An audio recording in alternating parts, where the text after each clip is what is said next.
So, first question here, this is more of a House thing. They continue to have these depositions, these closed-door depositions. Nope. Ohio guy actually is coming in, Steve Ricchetti, tomorrow, his deputy chief of staff. Do you think, based on your observations and what we've gotten from these interviews before, are they getting anywhere? Is this making any difference in terms of making the Republican case that the former president was not fit, or do we just not know? Well, look, it's pretty obvious. Anybody who had a TV, and people certainly who interacted with him, like my Democrat colleagues, saw a person that was clearly in decline. We all saw it in public view.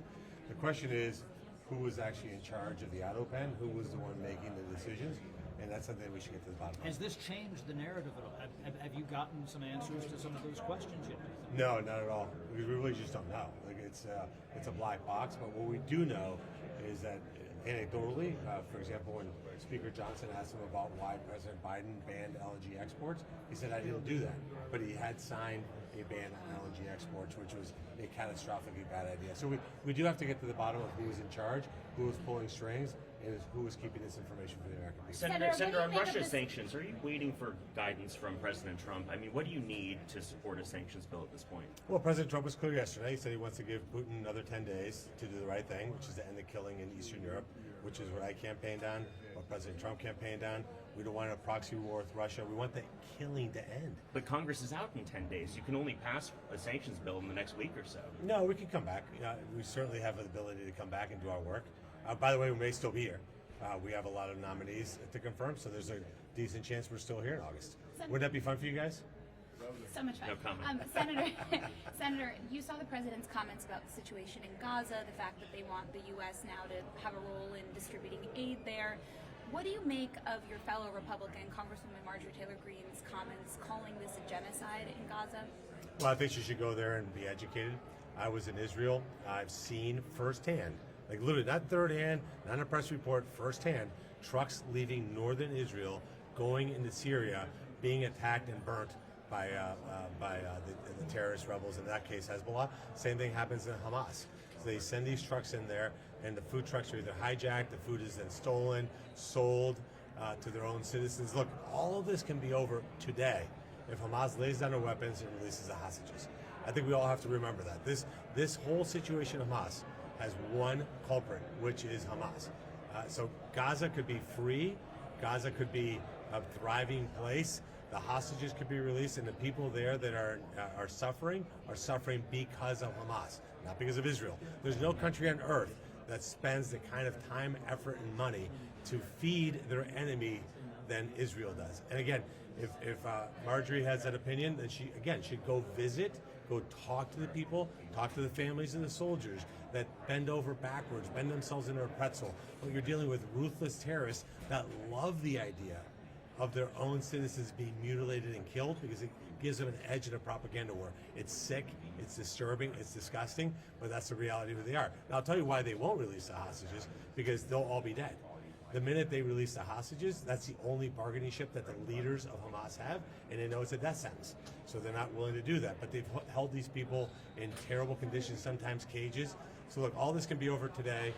Let's hope that happens. President Trump's given them all the time and opportunity to do that. I think that the Qataris can do more and should do more because they're playing both sides of this right now, and they need to be much more aggressive about getting Hamas to the table and getting this done.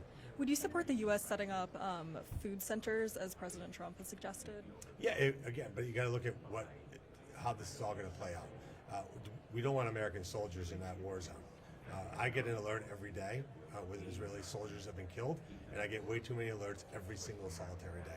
So the idea that we'd have American soldiers at risk, I'm not for that.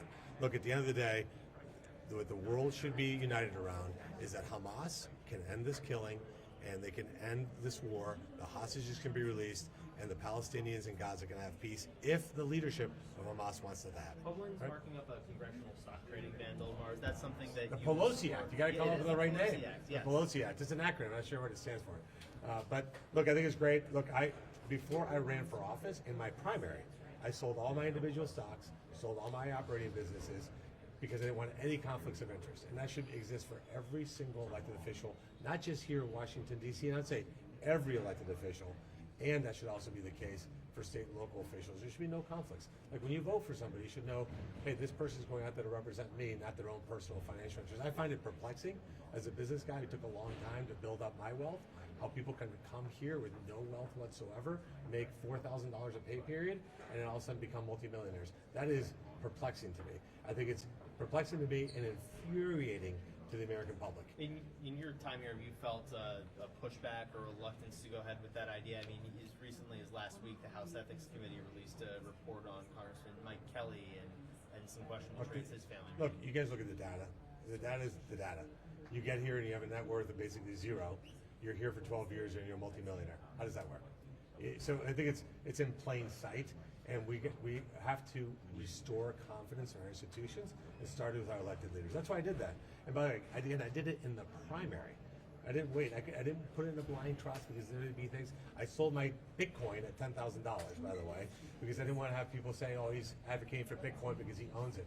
Look, you should be able to look at your elected leaders and go, they are completely free of any conflicts. They're here to serve the American people, and I hope we pass that bill. Senator Moreno, Senator Dick Durbin, the top Democrat on the Judiciary Committee, wants to see the video of the interview between Todd Blanche and Ghislaine Maxwell. Would you want to see that yourself? I wouldn't want to see it, but if Dick Durbin wants to see it, go ahead. Why don't you want to see it? Because there's nothing to see there. This is a woman who committed heinous crimes. I don't want that replayed. Who knows what she says? Who knows what's true? She seems to be incredibly unreliable witness, somebody I wouldn't believe. Our Democratic National Committee is coming up with a campaign that President Trump is killing the American dream. Your thoughts on that? Literally the opposite. Literally 100. So take them, what they say is reverse. Let's walk through it. Number one, child tax credit, $2,200. You talked about, look what we did for low-income housing. We raised the threshold from 9% to 12%. We lowered the bond from 50 to 25%. That's $15 billion more money in low-income tax credits that are out there. That's huge. That's a huge impact. The no tax on tips, no tax on overtime. The amount of investment we're seeing in this country that's driving up our economy. By the way, look at the numbers. Look at real wages. What are people putting in their pockets? There's one guy who's crushing the American dream. One guy who's spending $3.1 billion to renovate 3 office buildings in D.C. His name is Jerome Powell, and he definitely needs to be put out the pasture and retire because he's costing people the American dream. He's costing every single one of you money. If you have a credit card, you have a car loan, you have anything where you pay, student loan, he's costing you money because of his political partisanship. That guy needs to be fired or, better yet, just resign. So if there's somebody killing the American dream, I would agree. It's certainly not President Trump. President Trump's fighting for the American dream. So Senator Josh Hawley introduced a bill to provide tariff rebates for families No, who... we're going to pay down their debt. No, So we're what going to do pay you down. think We have $37 trillion debt. What do you think a Republican then would introduce this kind Because of... you're talking about it. I mean, oh yeah, okay. That's a good question. That's it. It'll never pass. We have a $37 trillion debt.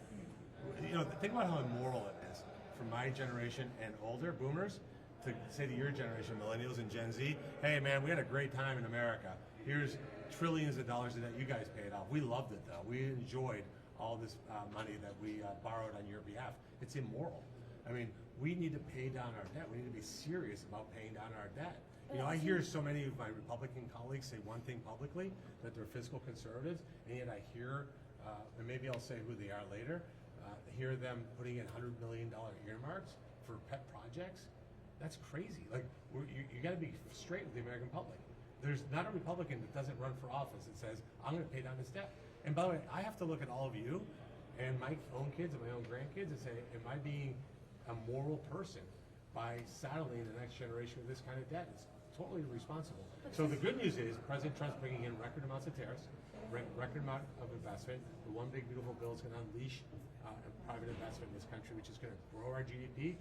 That's what's going to allow us to pay down our debt. I think the one beautiful bill, if it's executed the way I think it will be executed, we'll probably pay down our debt $4 trillion, first time ever. But something is also causing that snowball debt to continue to snowball. Is the appropriations process is broken? No, the Or are you appropriations happy process with is not that? broken.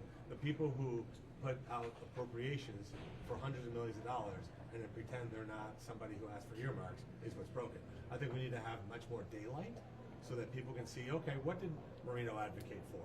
How much was it? Is he putting his money where his mouth is? Is he vetting these projects, or is he trying to get a lot of money for his own state because that's going to help him politically? I think those